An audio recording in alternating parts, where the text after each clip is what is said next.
Ladies and gentlemen, this is your captain. I'd like to welcome you aboard Flight 226.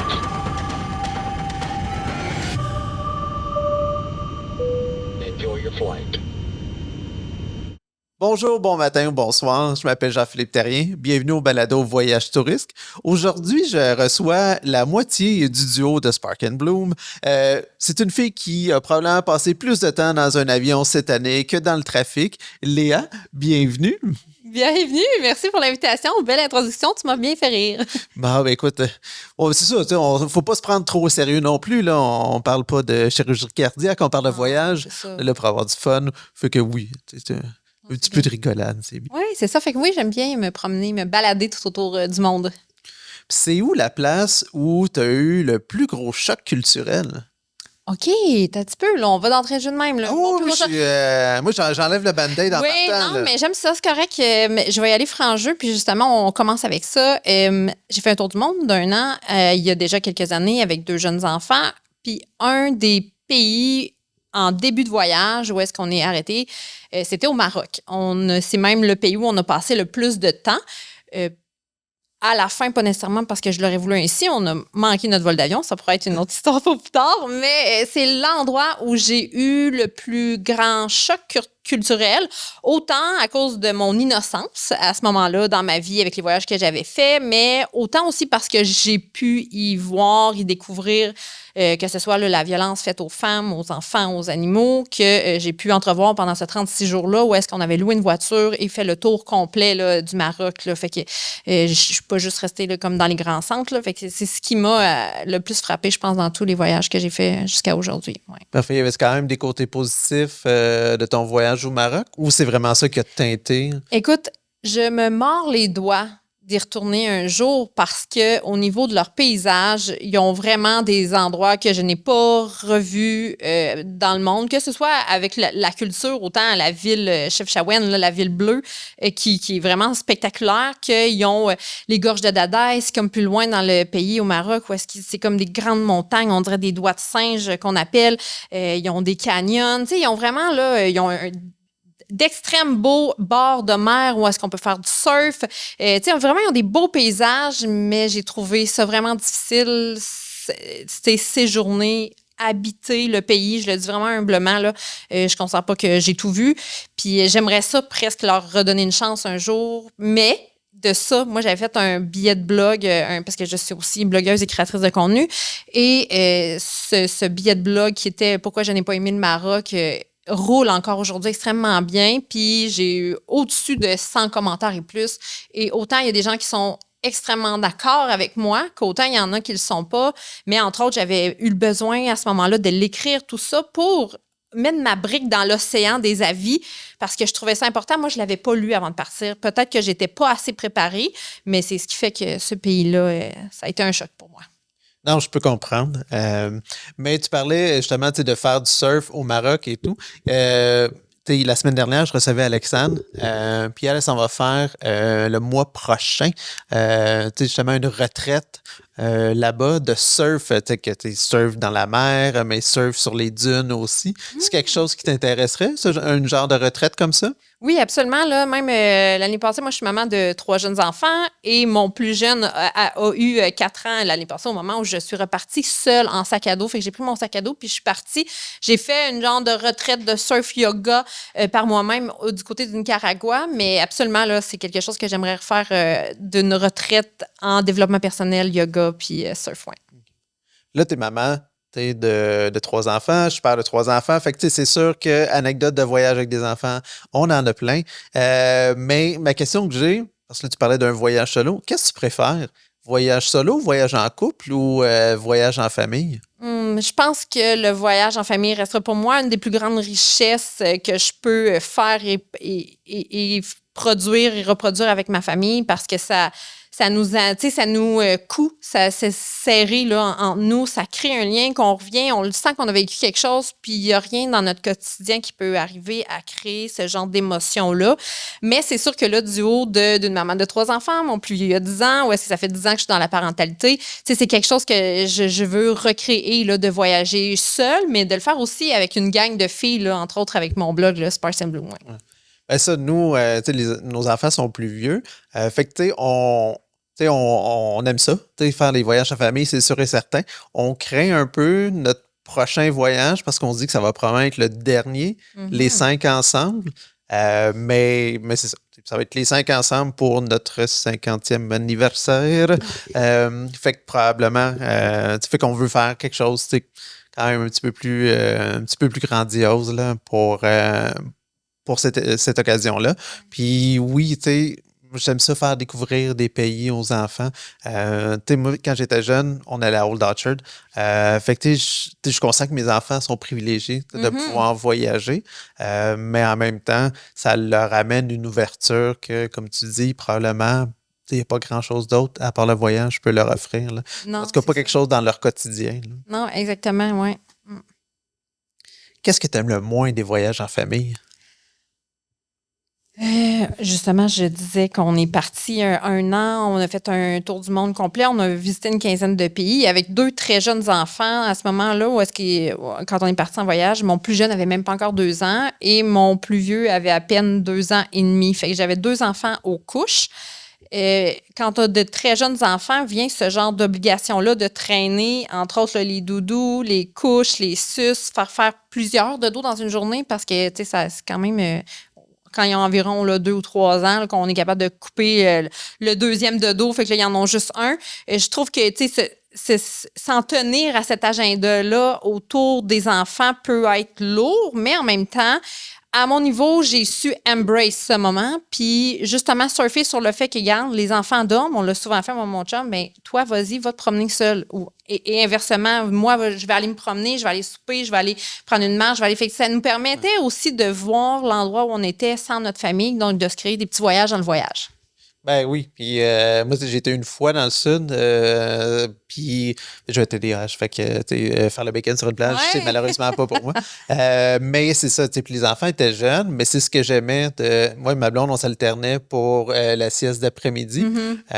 Puis la personne qui faisait la sieste, quand c'était moi, ben, je m'installais dehors sur mon balcon avec une bière, un livre, tu sais, puis j'en profitais quand même, là. Oui, c'est ça. Il y a possibilité d'enjoyer quand même si tu as des jeunes enfants. Puis je pense que des fois, c'est ça aussi de ne pas se bloquer parce que là, on a 2 dodos d'après-midi à faire ou un, puis là, nos enfants, faut qu'ils se couchent de bonne heure. Tu sais, c'est juste de surfer au travers de ça pour se créer un agenda de voyage qui va être pertinent pour le moment de la vie où vous êtes rendu là. Puis un jour viendra des moments où là, toi, tu te dis, ah, c'est mon dernier voyage avec mes 3 enfants avant qu'ils aient eux aussi peut-être des enfants un jour, là, tu sais.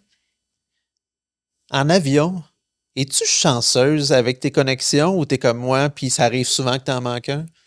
Ben, tu sais, justement, tantôt. Non, mais je recommence. On est extrêmement chanceux. Non, on a été vraiment chanceux, puis on en a pris beaucoup, là, des vols d'avion, entre autres avec le voyage autour du monde, puis toutes les autres trips qu'on a faites dans les dernières années. Mais au Maroc, on a manqué notre vol d'avion parce que je suis gênée de le dire, là, mais c'est le fameux.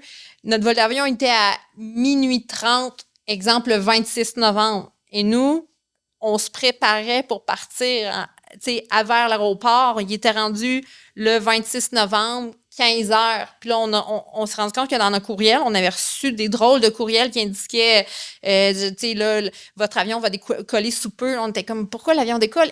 Il décolle tantôt de cette nuit. Fait que là, il y a eu cette petite erreur-là de notre part qui nous a fait manquer un avion. Mais sinon, ça, non, on a été vraiment chanceux. Mais toi, tu as été très malchanceux à ce niveau-là? Oui, mais moi, les vols de connexion, c'est toujours le bordel. Surtout si on passe par Toronto. Si on passe par Toronto, 80% des chances que je dorme à Toronto parce que j'ai un problème avec un avion. Donc, premier voyage post-pandémie.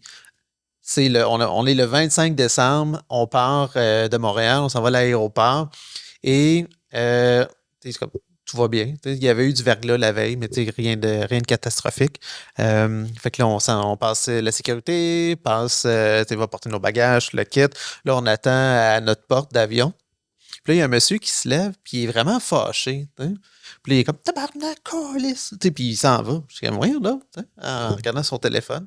Puis après ça, on a entendu tous les téléphones de tout le monde se mettre à sonner. Mm. Notre vol venait d'être annulé pour notre escale à Toronto.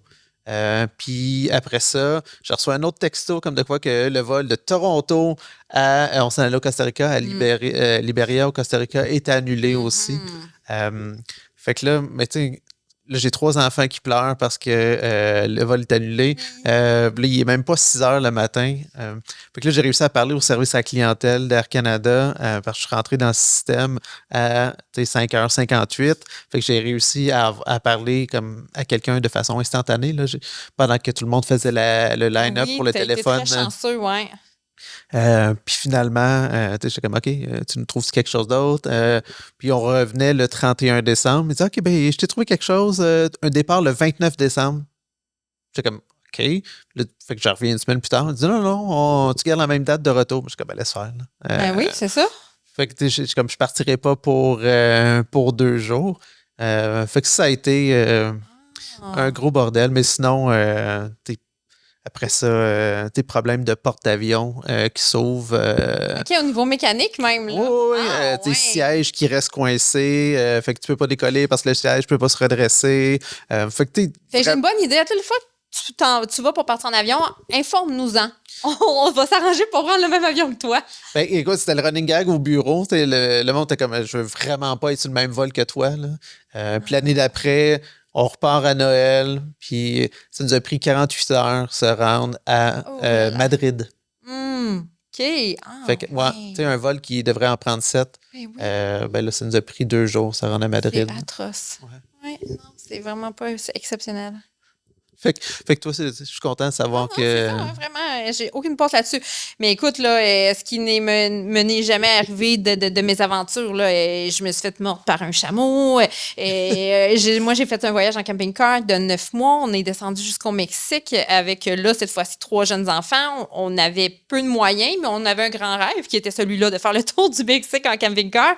Puis on s'est acheté un petit 1997 de 34 pieds de long. Fait que ça veut dire trop vieux, trop long pour le Mexique. On s'est dit, on le fait quand même. Puis tu sais, là, dans ça, il nous est arrivé une foule d'aventures, là, ouais. Fait qu'ennui mécanique. Oui, exactement. Écoute, on s'est fait braquer. On a eu beaucoup de soucis mécaniques. Et après ça, il faut se démerder en bon français dans un pays où il n'y a pratiquement pas de motorisé, de camping-car. Fait que non, ça a été vraiment... Les ennuis mécaniques se sont produits avant d'arriver au Mexique ou rendus au Mexique? Il y en a eu quelques. Il y a eu des ajustements entre les États-Unis puis le Mexique. Puis là, on se dit, si c'est juste ça, ça va bien aller. Mais non, on n'avait rien vu, là. Écoute, au Mexique, ils ont plusieurs très hautes chaînes de montagnes. Puis là-dedans, il y a des petites routes. Puis un vieux camping-car 1997, ça respire plus aussi bien qu'un 2020, mettons. Fait qu'on a eu des moteurs qui chauffent, des breaks qui brûlent. Il y a eu même un moment où est-ce qu'on a... à l'entrée du Mexique, on s'est fait 2 couples d'amis, qui étaient aussi en motorisé, aussi avec des jeunes enfants. Fait qu'on s'est dit, on fait une partie du voyage ensemble. Puis dans ces chaînes de montagne-là, nos breaks de camping-car à nous ont brûlé. Puis là, il fallait continuer de descendre cette montagne-là. C'était pas fini, là. Fallait se rendre jusqu'en bas. Fait que ça s'en venait presque dangereux, même dangereux. Fait qu'on a dit, on va mettre nos enfants dans votre motorisé à vous qui est encore en sécurité. Puis nous, moi puis mon conjoint, on va descendre, tu sais. Fait que si on a à prendre le décor, on va être juste 2 puis pas 5 là-dedans. Fait que il y a entre autres arrivé ça. Puis sinon de ça, on s'est fait aussi là, braquer là, justement à cause d'un bris mécanique. On s'est arrêté dans une petite ville parce que c'était pas un village, c'est quand même développé. Mais quand même, tu sais, tu rentres dans la ville puis tu as comme un drôle de feeling. Là. C'est pas touristique. Ils n'ont jamais vu ça, des gros motorisés comme le nôtre ou à peine. L'énergie n'était pas super bonne. Nous, on avait trouvé un garage qui voulait bien prendre notre motorisé pour nous réparer. Puis il fallait passer la fin de semaine dans un hôtel. Fait qu'on fait ça. Mon chum va porter le camping-car, revient en taxi, on passe la fin de semaine à l'hôtel. Fait que nous, 34 pieds dans des petits garages de coin de rue dans des villages du Mexique, ça se fait remarquer. On avait rendez-vous pour reprendre le motorisé le lundi. Puis je pense que ça s'était ébruité parce qu'on est juste sorti du garage, puis on était toute la famille ensemble. Puis il y a des voitures, là, des gros pick-up qui sont arrivés, nous ont bloqué la rue, puis c'était comme ils voulaient de l'argent. Puis c'est comme s'ils nous attendaient, là, finalement. On s'en est sorti avec en baragouinant des informations en espagnol. Mon chum quand même bon. Fait que, tu sais, puis ça faisait déjà quelques mois qu'on était au Mexique, fait qu'on comprenait aussi là, comment ils fonctionnent. Mais tu sais, ça a été quand même un chaud moment là, à ce niveau-là aussi là, au Mexique. Puis sinon de ça, pas au niveau du motorisé, mais avant de rentrer, quand on est parti en motorisé, on a traversé du Canada aux États-Unis. On a donné nos passeports, les 5 passeports au douanier. Le monsieur, il a vérifié. Il nous a donné notre pile de passeports. Nous, on fait notre route, on vit notre vie aux États-Unis, on est là peut-être 1 mois et demi, 2 mois. Zéro dans ce voyage-là, on a sorti les passeports pendant ces 2 mois-là. On arrive aux douanes entre les États-Unis et le Mexique. C'est la journée où on doit passer, on est prêt parce qu'il y a comme plusieurs étapes là, pour passer un véhicule au Mexique. Puis on ne trouve pas. Je sors les passeports et on en a juste 4. Fait que là, on a dû revirer de bord, on s'est stationné comme dans un camping, on a fait le tour de notre camping-car au complet.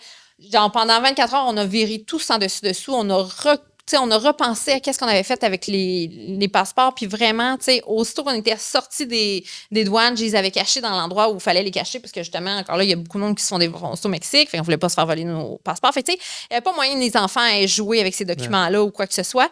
Fait que ça aussi, ça a été un gros rebondissement dans notre voyage. On a dû remonter à la ville de Dallas où est-ce qu'il y avait une ambassade canadienne et là, faire des passeports pour ensuite retourner au Mexique. Là. Mais c'est quand même, dans un voyage, c'est jamais le genre de situation agréable. Là. Non, c'est ça, puis tu veux pas en laisser un. C'est comme on repart se chercher dans 2 mois. Non, c'est ça marche pas de même. Là. Puis on se dit ça, puis l'été dernier, on est allé faire une petite escapade dans l'est des États-Unis. Puis le douanier est venu pour nous redonner nos passeports. Puis là, on est rendu rodé. Maintenant, on les compte toujours. Là, à l'aéroport, je les compte. Puis moi, j'en ai une pile. Fait que tu sais pas si t'en as beaucoup ou beaucoup. Ouais. Je sais que tu le sais, c'est quoi. On en a avec nos 3 enfants.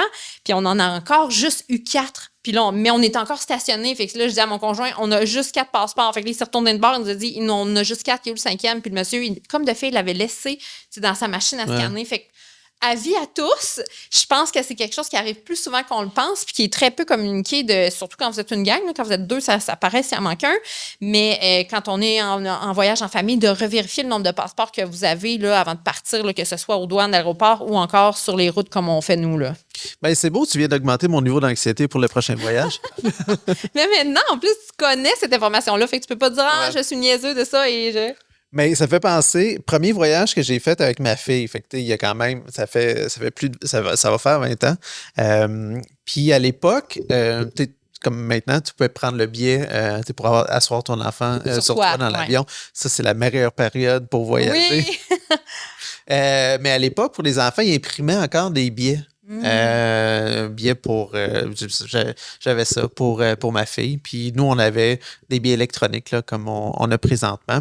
Puis j'arrive à l'aéroport, puis c'est comme, ben non, elle n'est pas enregistrée, j'ai pas son billet. C'est comme ça, comme les applications, là, elle s'assoit sur nous autres. Là, fait que pas besoin de billet. C'est comme, non, elle a un billet. Je dis, comment ça, elle a un billet? T'sais? J'ai aucun souvenir que mon agence de voyage de l'époque m'avait envoyé un billet papier. Puis là, c'est comme, ben, je vais les poursuivre. T'sais? C'est comme gang de crottés. Ils m'ont pas donné ce que j'avais besoin pour voyager. Ben fâché. Puis... ça coûtait quoi, 99 pièces, 90 pièces pour asseoir ton enfant sur toi. Ouais. Là, ça m'avait coûté 560 à l'aéroport. Puis là, mon beau-père était comme, ben, on peut la garder si vous voulez. Je suis comme, non, on part 3 semaines et demie. Là, puis le but, c'est de faire notre premier voyage en famille. Mais oui, quelle mésaventure. Le payer. Puis quand je suis revenu à la maison, on est revenu le dimanche, je travaillais le lundi. Ma blonde m'appelle. Elle dit, hey, tu sais pas quoi? Je suis comme, quoi? Je dis, mais que tu viens à la maison, là, mais que tu viens de travailler, là, elle dit, tu regarderas qu'est-ce qu'il y a sur le frigo. Hein? Puis effectivement, il y avait le billet collé sur le frigo. Puis la dame, elle, à l'aéroport, elle n'avait pas dans son... Ça a l'air que non. Information. Non. OK. C'est particulier, mais je pense pas que ça n'existe plus aujourd'hui. Non, c'est ça. Puis de toute façon... Ah, ouais. Non, c'est ça. Maintenant, les billets pour les enfants aussi sont électroniques. Oui, bien c'est ça, exact. Ouais. Ah, ouais, quelle mésaventure. Ouais, fait que t'es à l'aéroport, tu te prends une bière. Déjà que ta bière te coûte 20$ à l'aéroport. Oui, elle était vraiment bonne, parce que j'étais vraiment fâché. Là. Oh là là. Après ça, j'étais fâché après moi-même, mais sur le moment, j'étais fâché après mon agence de voyage. Mais ce que j'aime souvent, moi, me rappeler quand il nous arrive ce genre de bad luck-là, plus ou moins recherché, plus ou moins voulu, c'est je me dis, tu sais, si on faisait rien, il nous arriverait rien. Fait que quand on surfe là-dessus, c'est sûr que si tu restes dans ton salon, il n'y arrivera pas de bad luck. Tu sais, la vie, ça va être le chemin, il est pavé, puis tout va bien aller. Mais c'est sûr que quand on brasse la vie, puis on innove, puis on fait des choses qui sortent un peu des sentiers battus, ben, il peut arriver ce genre de petits moments-là plates. Là. Non, mais c'est ça, tu sais, on recherche l'aventure, on recherche l'expérience. Ben oui, il y a des affaires plates des fois qui arrivent, mais il y a tellement de belles affaires qui arrivent en échange. Là, oui, ben c'est ça. Tu sais, comme, mettons, un de mes autres moments, mettons, highlight de notre voyage autour du monde, c'est les 10 jours qu'on a passés sur l'île Perhentian en Malaisie. Si ça vous tente d'aller googler ça, là, c'est vraiment une île incroyable où est-ce que c'est végétation et c'est naturel. Il n'y a pas d'habitation, sauf 3 ou 4, peut-être le plus, parce que ça fait déjà 5 ans que j'y étais, mais 3 ou 4 logis là, d'entrepreneurs privés où est-ce que là, tu peux dormir et tu as un service de nourriture parce qu'il y a, je répète, il n'y a rien, là, il n'y a pas d'épicerie. C'est vraiment une île vierge. Puis, fait que moi, je voulais vivre ça. Toi, qui dis qu'il y a un TDAH puis qui aime plus ou moins la plage, moi, j'aime beaucoup la plage, surtout quand elle est dans des endroits là, où est-ce que tu te sens un peu là, comme seul au monde. Puis, dans notre voyage autour du monde, je voulais vivre ça. Fait qu'on on a été vers les îles Perhentian. On a passé notre 10 jours. Au bout de la 10e journée, on devait repartir. C'est un bateau qui nous ramenait vers la terre ferme. On s'en va, à la gate, là, où est-ce qu'on allait prendre le bateau. Puis on nous dit, non, il ne viendra pas ce soir. Il y a trop de grosses tempêtes en mer.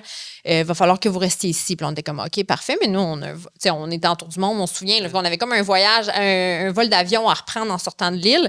On était comme, quand est-ce que vous nous ressortez d'ici? Là, puis il n'y a pas d'autres moyens de transport. Fait que c'est comme, on attend après vous. Puis là, ma pensée allait aussi plus loin sur le fait que comment on va faire pour manger. Allez-vous continuer à nous héberger pour les prochains jours? Il y avait tant de questions. Fait que là, ils nous ont dit, reprenez votre logis pour ce soir, puis on va vous donner des informations demain à savoir comment ça va. Fait que là, le lendemain matin, on se lève, toujours une énorme tempête en mer. Les bateaux peuvent pas venir nous chercher, nous sortir de là. Puis les prochains jours, ça annonce vraiment dégueulasse. Fait que, ils nous préparent. Là. Comme vous allez peut-être être ici pour la prochaine semaine. Là, j'étais comme, OK! J'espère que vous avez assez de riz et de couscous pour nous faire à manger, tu sais. Puis, fait que là, on passe la journée en mode plus ou moins, OK, on va profiter de ce que la vie nous offre, même s'il y a quelque chose qui nous pend en bout du nez, on ne sait pas trop c'est quoi. Et je me souviendrai toujours, on est dans la routine du soir, il est 8 heures, on est en train de faire prendre la douche au petit, ça cogne à la porte. C'est quelqu'un du lobby de l'hostel où on est qui nous dit, dans son langage, parce qu'il ne parle pas non plus trop l'anglais, mais on comprend qu'il y a un bateau, là maintenant je sais, un bateau de l'armée malaisienne qui vient sortir de l'île tous les gens qui sont pris de notre île, puis il y avait 1 ou 2 autres îles à côté. C'est des toutes petites îles, il n'y a rien à faire là. Fait qu'il dit, il y a ce bateau-là que vous pouvez prendre, mais on se fait dire aussi, c'est comme à vos risques et périls, parce qu'il y a toujours la tempête en mer. Puis si vous ne saisissez pas cette occasion-là, on ne sait pas quand est-ce qu'on va pouvoir vous sortir d'ici. Fait que là, il est 8 heures du soir, les jeunes sont en douche. Faut penser à faire les bagages si on veut saisir cette opportunité-là, mais on est comme, je sais pas quand est-ce qu'on va pouvoir sortir d'ici. Puis là, notre billet d'avion, lui, qui nous amenait en Malaisie ailleurs, et il faisait tic-tac, là. Si on le manquait, c'était des sous, c'était du temps qu'on perdait. Fait qu'on a saisi l'opportunité, si je peux dire, mais ça reste que... Fait que là, à 9h30 du soir, on a pris tous nos enfants, nos bagages, on voyageait léger, là, une chance, parce qu'on vu qu'on était en tour du monde, on n'avait pas grand-chose. Puis on s'est fait mettre sur un petit bateau de pêcheurs qui nous a emmenés sur... je vais dire une presqu'île là, vraiment un petit moton de terre sur laquelle il y avait une base de l'armée avec un bateau de l'armée là, gris en fer, puis pas super grand non plus, mais sur lequel ils nous embarquaient tous l'un après l'autre parce qu'on était peut-être comme 20-30 touristes là, de notre île avec les 2 autres 3 îles. Puis on a embarqué sur ce bateau-là, on avait été mis sur les je sais même pas comment ça s'appelle, c'est le dessus de la coque du bateau, assis à terre, et le COVID commençait dans ce temps-là. On est genre en janvier-février 2022. Oui, c'est ça, 2020. Ouais, 2021. Ouais, c'est le début, c'est 2020. Oui, c'est ça, 2020. Ouais, excuse-moi, j'étais genre en train de perdre mon temps. De 2020. Fait que là, les gens commençaient à porter des masques. Là, on était proche de la Chine, nous, et tout. Là, fait que c'était quand même fort là, en janvier-février dans le bout de la Malaisie. Fait que les gens portaient des masques. On était assis à la pluie battante sur le bateau de l'armée malaisienne à minuit du soir. J'étais comme, c'est quoi notre vie? Puis là, on traversait la tempête, des énormes vagues. Écoute, de plusieurs mètres. Là, à un moment même qui nous ont tous fait, on était assis à terre, mais qui nous ont tous fait chavirer vers de l'extrémité d'un bateau à l'autre. Là, on s'était fait brasser. Là. Fait que ça aussi, ça en est une bonne, là. Quand on parle de mes aventures en voyage, là, qu'on n'a pas calculé puis qu'on n'aurait pas pris là, l'opportunité si on n'avait pas eu le choix. Là. Non, puis tes enfants étaient quand même jeunes aussi. Très jeunes, 2 puis 3 ans. Même à un moment sur ce bateau-là, mon plus jeune pleurait, puis tout d'un coup, il s'est endormi. Puis par après, j'avais lu dans un article que ça peut être comme un phénomène quand les jeunes enfants font vraiment un gros stress. Au lieu de, ils shut down, exactement, pour se protéger. Puis je présume que c'est peut-être ce qui est arrivé à ce moment-là. Là. Parce que c'était vraiment anxiogène. Là. On était dans la nuit, la pluie battante, pas vraiment de protection, les énormes vagues en mer qui nous brassent d'un bord et l'autre. On sait pas où on s'en va. Là. Nous autres, c'est comme les gens nous ont baragouiné, bateau, armée, army, boat, Malaysian Army, boat. Là. On est comme, OK, mais on s'en va où avec ça? T'sais? Fait que, puis il n'y avait pas de guide touristique. Là. C'est comme, t'embarques, puis on espère qu'on a pris la meilleure décision dans cette vie-là. Fait qu'au final, là, tout a bien qui finit bien. Là. On est accosté sur la terre ferme, on a passé la tempête, on n'a perdu aucun homme en mer, mais ça a quand même été vraiment stressant. Là. À plusieurs moments, là, les passagers, on se regardait tous parce que ça brassait énormément, puis on se disait, on va en perdre un, là, puis qui va passer par-dessus bord, là, parce qu'on n'était pas sur un petit bateau de croisière. Là. Ouais. Non, ça, puis rendu là, c'est tempère Ben oui, ben c'est ça, c'est le noir, là, puis des fois, on se rend pas compte comment est-ce qu'il fait noir sur l'océan la nuit. Là. Question pour toi. Ouais. As-tu réussi à prendre ton avion? Oui, de peine et de misère, parce que là, écoute, on avait toutes nos logis avaient été annulés. Fait que là, on avait pris un taxi. On avait eu quelques heures dans un endroit un peu bizarre. Là, justement, ça fait partie de mes logis où est-ce que je sais même pas où j'ai atterri, puis je recommanderais pas. Là, quand tu loues des affaires sur le fly à minuit, ben, il était rendu plus tard, mais à 2 heures dans le char en taxi en disant, amène-moi la ville la plus proche. Puis le lendemain matin, on prenait l'avion. Là. Fait que c'était, c'est ça aussi qui nous autres nous a fait prendre cette décision-là dans ce momentum-là. Mais c'est qu'on avait cette nuit-là pour se rendre à notre avion. Sinon, ça, il fallait tout décaler. Puis c'est ça. C'était un crescendo de responsabilité et d'argent qu'on n'était pas prêt à vivre. Mais tu sais, des fois, on le sait pas si notre vie aurait pu être en danger. Fait que c'est pas toujours. Tu sais, quand j'ai compté ça à mon père, après, il était pas fier. Il était comme... En même temps, aussi, tu es sur l'île, tu sais pas de quoi ça va avoir l'air. Non, plus, c'est ça, ouais. Puis, tu sais, combien de temps cette tempête-là en mer va rester? Fait que, ouais. Ouais, j'avoue que c'est assez Ah ouais, intense. c'est rock'n'roll. Mais, tu sais, c'est une aventure qui est une de mes aventures, tu sais, quand même, qui est difficile à vivre, tu sais, surtout quand tu as des enfants. Mais, y a-tu quelque chose qui t'est arrivé en voyage, mais de complètement loufoque? De loufoque. Très bonne question, mais mettons, je retourne la question peut-être pour m'inspirer. Toi, t'es-tu déjà arrivé quelque chose de loufoque? Oui, mais je suis en République tchèque. Ouais. On dormait dans la ville de Brno, puis on rayonnait à partir de là, puis on était allé dans la ville d'Olomouc. Puis moi, j'ai adoré la République tchèque, j'ai vraiment trouvé ça super beau. Par contre, comme beaucoup de villes, comme beaucoup de pays, quand tu sors de la capitale, qui est Prague, bonne chance pour te faire comprendre en anglais ou en français. Puis là, on va se stationner. On se trouve du stationnement, t'es pas très proche. On va aller dans le quartier historique visiter. Puis on est stationné un peu plus loin. Puis là, je mets de l'argent dans le parcomètre. Puis c'est vraiment comme pas clair. C'est comme, c'est pas grave. Là, c'est pas vrai, j'ai pas mis de l'argent dans le parcomètre. Mais c'est comme, c'est pas clair. Mais je dis, c'est un quartier résidentiel, c'est pas bien grave. T'sais. Fait que là, on va manger, on va se promener, tu le quittes. Après ça, j'ai comme un feeling, tu sais, je veux juste aller voir si l'auto est correcte, tu sais. Fait que là, je reviens, sabot de Denver sur notre auto. Je suis comme, tu me niaises, là, j'avais un ticket. Fait que là, il y avait de l'anglais sur le billet. Là, on est le week-end. Ça me dit que pour pouvoir faire enlever mes sabots de Denver, il faut que je me présente du lundi au vendredi au palais de justice. Hein. Puis là, j'étais comme, tu me niaises, tu sais. Puis, tu sais, justement, là, on n'a rien, là. Tu sais, on a le linge qu'on porte, c'est la seule affaire qu'on a, puis une poussette, tu sais. Oh là là. Fait que là, il y a une voiture de police qui s'en vient. Fait que je me dépêche. Je vais me jeter dans la rue devant l'auto de police. Je suis comme, hey, tu sais. Fait que là, est-ce que parlez-vous français? Non. Parlez-vous anglais? Non. J'étais comme, OK. Fait que là, je pointe mon auto avec le sabot, tu sais. Là, il dit passeport. C'est comme, OK. Même affaire. On est plusieurs. Fait que j'ai plusieurs passeports dans mes poches, tu sais. Fait que là, j'en sors un. C'est pas le bon. J'en sors deux. C'est pas le bon. Fait que là, le mien, c'est le dernier de la pile, naturellement. Oui. C'est comme. Là, le policier, il part à rire, puis il trouve ça drôle, puis il est comme OK, no problem. T'sais. Il voit bien que toi, t'as rien compris à la pancarte, là. Non, mais c'est ça. À côté de ton véhicule. Fait que là, il dit à son collègue d'aller à la voiture. Après ça, il ouvre le coffre, ils ont les outils pour enlever le sabot, il enlève le sabot. Fait que là, je fais comme. Mais parking, tu sais, comment ça fonctionne.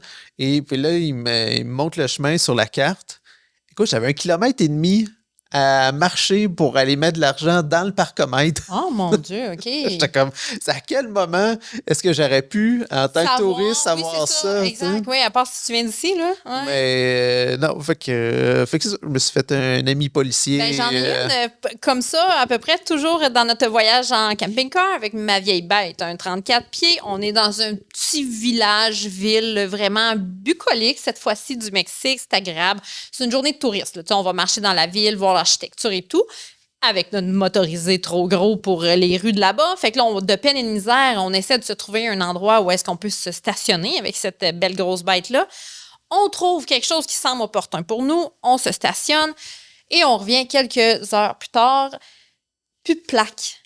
Plus de plaques sur notre motorisé. Là, on est comme, OK, y a-t-il quelqu'un qui nous a volé ça? On comprend pas trop ce qui se passe. On se met à faire des recherches et pour finalement se rendre compte que c'est comme ça que ça fonctionne au Mexique. Souvent, si tu n'es pas stationné au bon endroit, ils enlèvent ta plaque et pour aller régler ça, là, payer l'amende, bon, ben, c'est de te pointer dans le commissariat le plus proche. Puis eux, ils vont avoir ta plaque avec l'amende. Puis c'est leur moyen à eux, finalement, que le monde vienne payer leurs amendes. Mais nous, on ne savait pas. Fait que là, tu sais, on a eu un petit moment de branle-bas de combat là, pour démêler tout ça puis savoir qu'est-ce qui s'était passé. Mais je te confirme qu'après, elle était stripée à l'intérieur, dans la fenêtre. J'étais comme, je suis pas ici pour faire suer personne avec mon stationnement. Je vais essayer de respecter vos règlements, mais on me la reprendra pas, là, tu sais. Parce qu'avec 3 jeunes enfants, là, c'était la fin de la journée. Tu sais, tout le monde a faim. Tu sais, c'est quoi, là? Faim, a chaud, a soif. Puis là, faut que tu cours au commissariat chercher ta plaque. J'étais comme, non, on m'y reprendra pas. Non, j'avoue que c'est pas le genre de situation grave. Mais t'avais pas peur de te faire défoncer ta fenêtre par après ou Non. Ça, c'était pas quelque chose qui a traversé même notre esprit, je pense. À ce moment-là. Puis sinon, ça, autre moment loufoque, ça reste. Est-ce que tu connais quelqu'un, toi, qui s'est fait mordre une cuisse par un dromadaire? Non. C'est quand même dans ta vie, là, dans le bas, dans le CV, là, je pense quelque chose que je vais mettre. Là. Je suis pas fière d'eux, mais qui se fait mordre un jour par un dromadaire qui a même pas de dents, qui est pas carnivore, qui est pas, je sais pas, j'avais mon aura, t'es pas bonne cette journée-là. Mais, tu sais, puis une bonne manchouille, là, sur avec leur grosse bouche, là, fait que j'en ai été marquée avec les dents de la bête étaient sur mes cuisses, là, fait que ça fait mal sur le coup, mais aujourd'hui, c'est comme une... Quand savais-tu que... Puis là, j'en mets 4 vraies, une fausse, là, elle du dromadaire, personne ne me croit d'habitude. Mais qu'est-ce que t'avais fait au dromadaire pour... tu l'as cherché, là? Ben, on pourrait penser que, mais c'était le classique, là, on était dans le désert du Maroc à... Je me souviens plus où, là, je ne nommerai pas pour pas me tromper. Puis, c'était une journée où on s'est prévu une excursion dans le désert sur des dromadaires avec des jeunes enfants. Fait qu'on avait chacun un dromadaire avec un guide, nos enfants en portage. Puis, les dromadaires se suivaient un à la suite de l'autre, puis ils étaient attachés. Fait que ça reste que, mettons, ils étaient proches l'un de l'autre, puis moi, j'étais sur le premier dromadaire. Puis, c'est comme s'il était curieux, le deuxième, là, qui suivait en arrière. Puis, au début, il me sentait, je sais pas qu'est-ce que je portais ou que j'avais mangé cette journée-là qui allait pas à lui. Mais puis à un moment donné, à force de sentir, il a voulu comme goûter, puis c'est ça qui s'est passé, là, ouais. Au moins, c'est un dromadaire, pas un requin. Non, oui, exactement. Non, c'est ça. Ouais. Ben, c'est ça. Moi, j'ai déjà nagé avec des requins, puis justement, il fallait faire attention parce que les requins, c'est des bêtes qui sont très, très curieuses, mais pas parce qu'ils veulent te manger, justement parce qu'ils sont curieux, ils vont peut-être aller te poker, voir. Oui, je sais comment ça fonctionne, oui. Mais c'est ça. On évite quand même de se faire poker par un requin. Oui, c'est ça. Ouais. Y a-t-il un moment où, à part probablement sur le bateau, où tu as craint pour ta vie en voyage? J'ai une autre mauvaise mésaventure où est-ce que j'ai craint pour ma vie, pas au sens propre, mais à savoir comment est-ce qu'on allait s'en sortir au niveau de notre santé, oui. Toujours dans ce fameux tour du monde, où est-ce que tout le monde y va de ses bonnes recommandations. Tu feras attention à ce que tu manges, surtout dans les pays où est-ce que c'est pas comme chez nous, la salubrité et tout. Puis oui, on en prend puis on en laisse. On part, ça fait quelques mois qu'on est parti, on est toujours dans les pays d'Europe, on est en Grèce, on vient d'arriver à Athènes et on va tout bonnement souper dans un restaurant de seafood et comme de fait, dans la nuit, le lendemain matin, mon conjoint et moi, on se met à vraiment pas être malade. On était vraiment pas bien. On se rappelle, on était avec 2 très jeunes enfants. Moi, je pense que ça ça fait partie d'une des phobies des parents qui voyagent et qui voyagent loin, de se dire, hey, si jamais on tombe malade les deux, qu'est-ce qui va arriver? Moi, je vais vous dire qu'est-ce qui va arriver.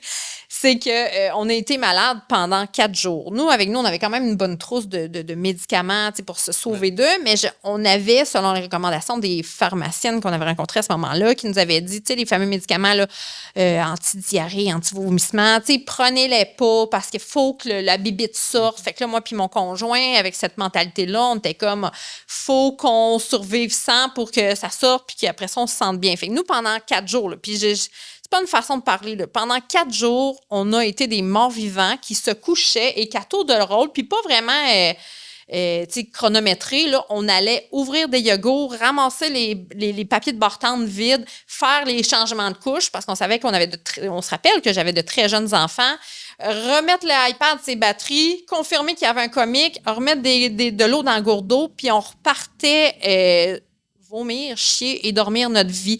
Fait que littéralement, nos enfants sont restés seuls pendant 3 jours et demi, là, où est-ce qu'on a juste eu des eye contact 1 heure sur 4, là, un de nous, puis tout le monde allait mourir sa vie après ça, et puis juste comme... Puis au 4e matin, je me souviens encore, le soleil n'était pas encore levé. Moi, mon conjoint était assis à la table, puis on pleurait parce qu'on allait vraiment pas bien. Puis là, mon conjoint, mon ami, il dit, je pense qu'il va falloir que j'aille à l'hôpital. Parce que le danger de quand tu fais une intoxication, c'est la déshydratation. C'est ça qui, après ça, peut comme ton cœur peut mal peut mal aller, puis ton cerveau, puis que là, peut s'en suivre les complications. Fait que j'étais comme, il nous reste une dernière chose à essayer avant de se dire on sera à l'hôpital, parce que là, tu me le nommes, mais je suis pas plus... je suis pas mieux que toi là, en ce moment-là. Fait que si toi, tu vas à l'hôpital, je te suis. Qu'est-ce qu'on fait avec ces deux-là? Là? Fait que là, j'étais comme, il nous reste ça, là, les fameux pilules anti-vomi anti-diarrhée. Fait qu'on va prendre ça, puis on attend 6 heures, puis on regarde ce qui va se passer.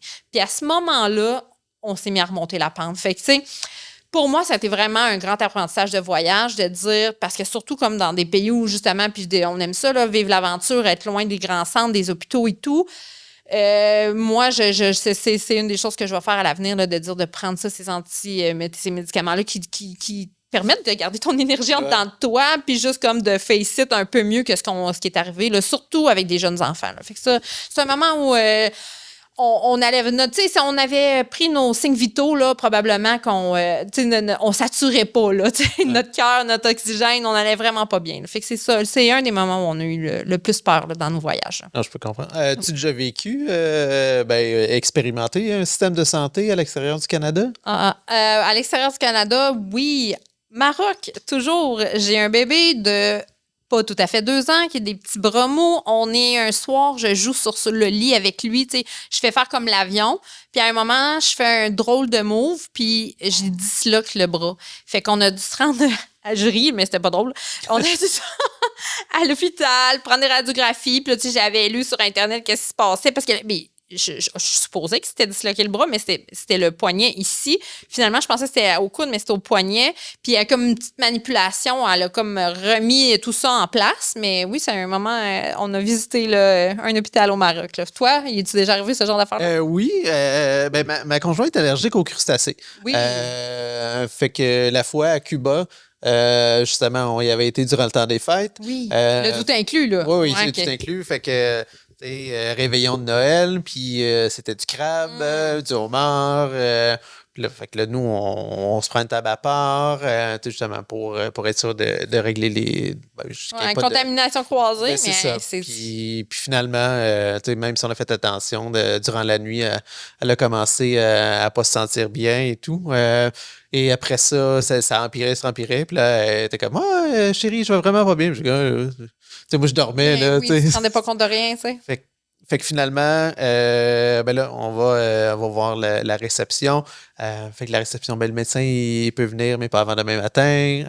Puis le médecin, il arrive, puis il arrive avec sa petite trousse, Puis comme, quand il prend ça, puis ça, puis il t'envoie une facture.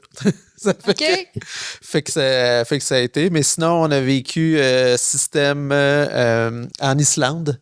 Même chose, contamination croisée avec les crustacés. C'est tout un défi, d'avoir une allergie alimentaire quand on voyage, là, quand même. Ouais. Écoute, super expérience dans le système de santé islandais. Déjà, on a appelé le 911. Puis c'est comme pas de niaisage. Il nous a envoyé l'ambulance. Ils sont venus la chercher en ambulance. Ben, moi aussi, là, j'ai embarqué. Ouais. J'ai pas fait comme OK, bye, chérie. Puis, mais tu sais, on n'a pratiquement pas attendu là-bas. Super bon service. Pendant que ma blonde parlait avec les infirmières et tout, moi, j'étais sur mon téléphone avec les assurances. Tout réglé ça live pendant ce temps-là. Puis après ça, quand on est ressorti, on était en juillet en Islande. Fait que c'est le soleil de minuit durant la nuit. Fait que c'était le fun. Ça nous a fait vivre. Vous avez surfé sur le moment pour profiter de quelque chose qu'on voit pas souvent. Oui. Puis on avait amené les enfants aussi voir un médecin en France. Puis c'est la même chose. Là. Ça a bien été. Ça a bien été. On a trouvé la clinique, on a appelé. Parce que moi, il me fait passer dans la prochaine heure. OK. Ouais. Puis. C'est vraiment plus facile, tu sais, dans certains pays au niveau médical, là, même au Mexique, j'allaitais, puis il se passait quelque chose, là, ça s'appelle, je me souviens pas, en tout cas, c'est des petits champignons blancs qu'il y avait dans la bouche de mon enfant. Pas les pieds, mais bouche. Non, c'est une autre affaire, là, qui est pas commun, mais commun. Okay. Puis, écoute, ça s'est réglé même avec une pharmacie. Tu sais, les médicaments se vendent en vente libre, là, c'est pas compliqué, puis c'était comme un pharmacien puis m'indiquer lequel, puis en 3 minutes, j'avais ce qu'il fallait, puis je pouvais retourner chez nous vers 6. Là, j'étais comme, hey, s'il m'était arrivé ça au Québec, je serais encore là-bas, là, à attendre, parce que c'est pas urgent, mais c'est comme tannant, fait que, ouais. Alors, si je te donne une carte de crédit, là, sans fond, là. Sans fond, oui. Oui, au nom du Studio 21, où est-ce qu'on enregistre. Oui. Tu pars où en voyage? En voyage, oui. Est-ce que j'ai le droit de partir aussi longtemps que je veux? Parce que. Oui. Oui, c'est ça. C'est question de mon défi. Non, j'aimerais, tu sais, mettons, dans ma bucket list là, de choses que j'aimerais ça faire, puis qu'il n'y a pas de budget, j'aimerais ça beaucoup repartir en motorisé. Là. J'aime bien le style de voyage road trip où est-ce que tu as comme ta petite habitation avec toi. J'aime ça faire du boondocking qu'on appelle. Fait que, tu sais, là, dormir dans des endroits plus ou moins bucoliques, parce que des fois, c'est un bon vieux stationnement de Walmart, mais quand même, tu as une grande liberté qui vient avec ça. Puis, je foncerais jusqu'au Mexique, à Baja California. C'est un endroit que j'ai pas encore été, que j'aimerais beaucoup, beaucoup découvrir. Sinon de ça, le Japon m'interpelle, les Philippines aussi, un petit 3-4 mois en Asie, là, tu sais, Vietnam, Laos, Cambodge, j'ai pas encore fait ça. Puis sinon de ça, l'Afrique m'interpelle de plus en plus, là, puis oui, pour les safaris, mais autant aller découvrir un peu leur mode de vie, leur culture, parce que c'est ce que j'aime aussi en voyage. Fait que c'est l'Afrique, je l'ai peu touché, là, juste avec le Maroc puis l'Égypte. Fait que d'aller découvrir ça. Fait que, mettons, on repartirait 1 an puis on ferait ça. Ah, c'est bon, j'embarque. Oui, c'est ça. On part quand? Bon, ben écoute, là, on est en avril. Oui, c'est ça. On se planifie ça pour... Ben, c'est ça. Ben, quand tu as fait ton tour du monde, justement, ta date de départ était-tu planifiée puis après ça, l'itinéraire en fonction des saisons ou c'était plus aléatoire? Très bonne question. Écoute, nous, on est partis le fameux juillet, parce qu'au Québec, on est comme limité un peu là, avec les règlements administratifs, ce qui fait que tu peux pas partir comme une année complète à part une fois aux 7 ans, puis il faut que tu informes, entre autres, la RAMQ. Fait que nous, si on voulait pas déroger à ces règlements-là puis avoir une certaine flexibilité, il fallait partir après le 1er juillet. Et de ça, on se retrouvait dans la haute saison touristique pour, entre autres, partir vers l'Europe. Fait que là, oui, nos premières semaines, premiers mois étaient comme quand même établis, autant parce que on avait des points bien spécifiques et touristiques, là, genre Sagrada Familia, on voulait aller à Barcelone, Fait que oui, on avait un itinéraire, mais rapidement, là, mettons, après le Maroc, là, qui nous amenait là, fin août, début septembre, là, on était un peu là. À la va comme ça vient. Là. Fait que justement, on a fait la Croatie, c'était pas supposé. On est allé 2 semaines en Sicile, on n'était pas vraiment supposé. On s'est ajusté là, comme ça au gré de nos envies. Et encore là, on a fait le Maroc, ça a duré 36 jours. Je voulais aller faire la Turquie. Après le Maroc, j'avais besoin d'une pause des pays de Maghreb. Fait que c'est comme ça aussi où on a pu faire OK, on va aller ailleurs. Ouais. Comment tu gères tes premières semaines / mois au retour d'un voyage comme ça? Malheureusement, la mienne est un peu biaisée, mon expérience, parce que je suis revenue, comme le dit l'expression, cul par-dessus tête, parce que nous, on est parti le 1er juillet 2019 et on a dû revenir en trombe quelque part fin mars, là, début mars, là, quand Justin Trudeau était sur son micro dire dans 2 jours, on ferme les douanes canadiennes. Tous les Canadiens qui veulent revenir au pays doivent le faire d'ici 48 heures. Sans ça, on ne peut pas engager de comment vous allez pouvoir rentrer au pays. Nous, on était en Nouvelle-Zélande en ce moment-là. Fait qu'on savait depuis quelques semaines puis jours que là, ça faisait tic-tac puis que si les choses continuaient d'évoluer, on allait devoir rebourser chemin. Fait que je pense que si j'avais pas eu cette expérience-là, le retour d'un voyage comme ça est quand même un choc en soi. Là. Comme c'est un choc aussi de partir longtemps parce que au bout d'un certain temps, 3 mois, 6 mois, souvent là, dans les groupes de voyage, on s'en parlait quand on était de voyage long cours, il y a comme un genre de OK, qu'est-ce qu'on fait ici? Pourquoi on le fait? On se remet en question sur pourquoi on le fait. Puis c'est correct, c'est simple puis c'est naturel. Puis quand vient le retour, de ce que j'ai compris, tout le monde vit ça aussi, de dire, OK, comment on veut notre vie maintenant? Parce que c'est ça un peu, c'est comme une renaissance. On a tiré à la plug, on est parti 1 an assez longtemps pour dire, si tu veux revenir puis changer de carrière, changer de vie, changer de maison, c'est un bon moment pour le faire. Puis là, en plus, nous, il y avait, ou malheureusement, nous, il y a eu le COVID qui, nous, on avait loué notre maison pour 1 année, on ne l'avait pas vendue. Fait que notre maison était louée jusqu'à la fin juin. Puis nous, on est revenu, écoute, fin mars, fin avril, là, fait qu'il nous restait encore quelques mois là, de location à notre maison. Fait qu'on est revenu avec des vêtements d'été, pas de logis, personne qui voulait nous accueillir parce qu'on se rappelle qu'à ce moment-là, c'était vraiment... tu pouvais pas aller chez personne, puis tu sais, si quelqu'un voulait aller chez quelqu'un, on dénonçait, fait que même, tu sais, nos parents voulaient à peine nous ouvrir les portes, fait qu'il y a un gentil monsieur que je connais même pas, j'avais fait un appel à tous, il y a quelqu'un qui a un fond de sous-sol, un chalet, puis qui veut nous l'ouvrir, tu sais, en compensation, on va le prendre parce qu'on n'a rien, puis il y a quelqu'un qui nous avait accueillis à Saint-Féral-des-Neiges, dans mon bout, là, dans la région de Québec, vers le Mont-Sainte-Anne, puis on avait passé là, les dernières semaines avant d'avoir accès à notre maison, fait que ça nous a un peu encore plus même ébranlé parce on s'est retrouvés où est-ce qu'on pensait arriver puis se réjouir, revoir nos familles, puis faire comme ça fait 1 an qu'on s'est pas vu, comment ça va, malgré que là, aujourd'hui, les réseaux sociaux, Internet et tout, on se donne des nouvelles, mais ça reste que se voir tangiblement, faire un party de retour, on n'a pas eu accès à ça.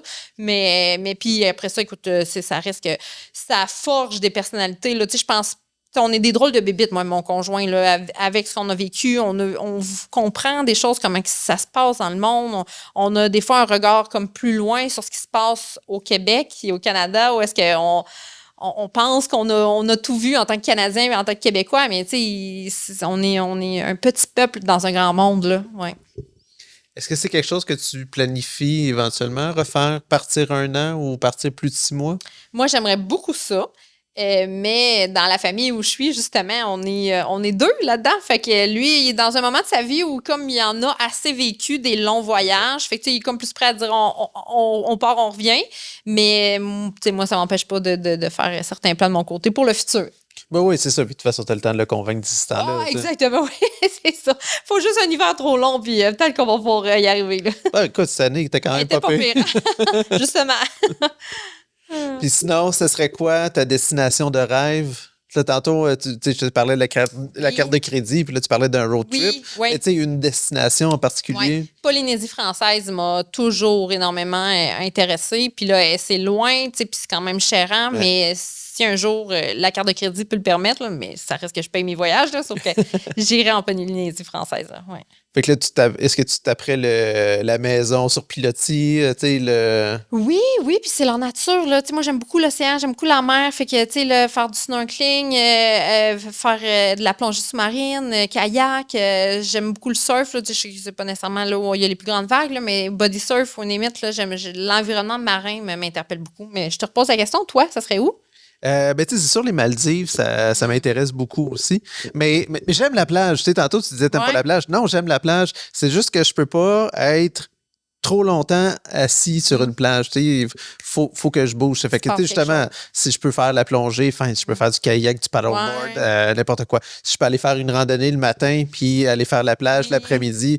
Écoute, c'est un beau juste milieu. Exact. Je suis l'homme le plus heureux dans ce temps-là. Ouais. Mais sinon, le Japon, c'est quelque chose qui m'attire depuis vraiment longtemps. Toute l'Asie. Quand j'étais au cégep, je rêvais de partir faire Cambodge, Laos, Vietnam. Puis je ne l'ai jamais fait finalement. C'est comme j'ai pas beaucoup de regrets dans la vie, mais ça, c'en est un. À réaliser, comme on dit. Ouais, c'est ça. Ta vie n'est pas finie, là. Non, c'est ça. Fait que c'est à réaliser plus tard. Mais tu sais, j'aurais aimé ça le vivre jeune. Ouais. Justement, pour en profiter des auberges de jeunesse et autres trucs. Oui, mais même encore, tu sais, les auberges de jeunesse, c'est encore très apte, là. Peu Ouais. importe que ce soit une famille ou encore un plus vieux en mode solo, là. Et puis on fait des belles rencontres en auberge de jeunesse, hein. Ouais, mais je m'étais planifié un voyage seul à Hawaï. Oui. Puis j'étais supposé dormir dans un hostel, justement.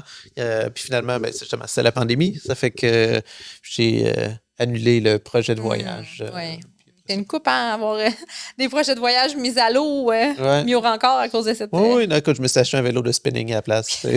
Écoute, c'est la même chose. Tu vis les C'est mêmes pareil, sensations. pareil, tu sais, mais justement, au moins, j'avais quelque chose à faire dans mon garage durant la pandémie. Là. Quand on a rénové un camping-car, puis on se disait, là, quand les États-Unis ont décidé d'ouvrir leur douane terrestre, puis tu sais, c'est quelque chose qui est, un jour dans les livres, on va en reparler, là, tu sais, les douanes terrestres ont été fermées aux Canadiens, tu sais, c'est jamais arrivé dans notre histoire, puis nous, la journée où ils ont réouvert, là, dans la nuit, on est allé se stationner comme juste en face, on était prêts, puis ça avait été notre projet, là, justement, de l'été, de rénover ce vieux camping-car-là, ça nous motivait à dire, OK, on peut pas voyager, mais on se prépare pour un prochain voyage.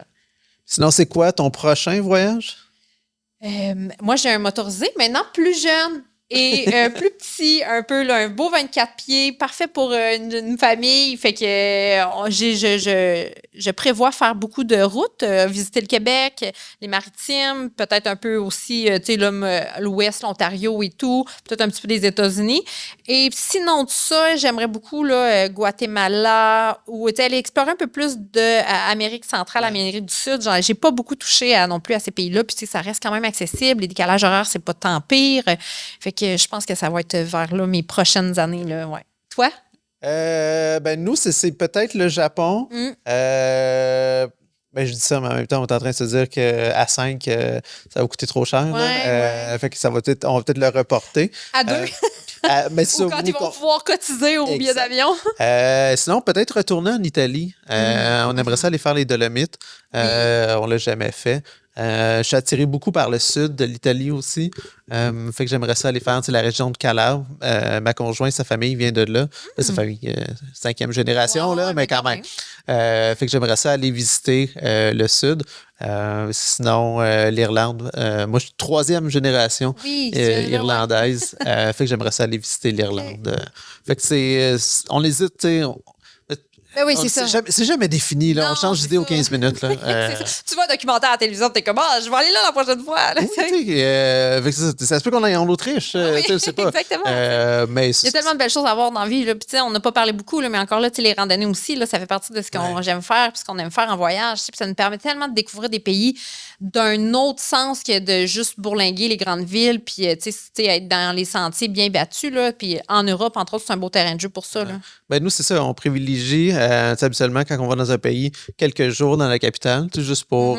Je pense que c'est important quand même de visiter la capitale. C'est là qu'il y a souvent les musées. Puis après ça, nous, on aime ça faire les régions qui sont moins touristiques, justement, où les gens te confondent avec des locaux. Il faut que tu utilises Google Translate pour te faire comprendre. Ça, j'aime ça. Ouais, OK. Plus qu'il y a de dépaysement, là. Oui. Ouais, c'est ça. Je comprends ça. Mais sinon, avec ton camping-car, as-tu déjà été en Ontario dans le coin de Sandbanks, Wasaga Beach? Oui, là, on l'a fait l'été dernier, justement. On l'a fait comme si on avait tout fait, mais on était là, dans la péninsule de Bruce, entre autres, puis Sandbanks, et on a bourlingué là, en ces deux endroits-là. Fait qu'on en a vu un petit peu. Puis j'avais jamais mis les pieds jusqu'à ce jour là-bas. C'est ma première expérience en Ontario. Puis ça vaut vraiment le détour. Là. S'il y en a là, qui cherchent une destination là, cet été, justement, est aussi très couru. Fait que préparez-vous dans vos réservations. Mais c'est vraiment là, la Sandbanks. J'en ai vu beaucoup des plages puis des bords de mer d'eau dans la vie. C'était bien important. J'ai fait des extérix avec mes doigts. Je sais que c'est pas une mer, la Sandbanks, mais c'est à s'y méprendre. Là. Si vous avez la possibilité que la journée soit belle, soit chaude, il y a des vagues, l'eau est claire, c'est vraiment agréable, Sandbanks.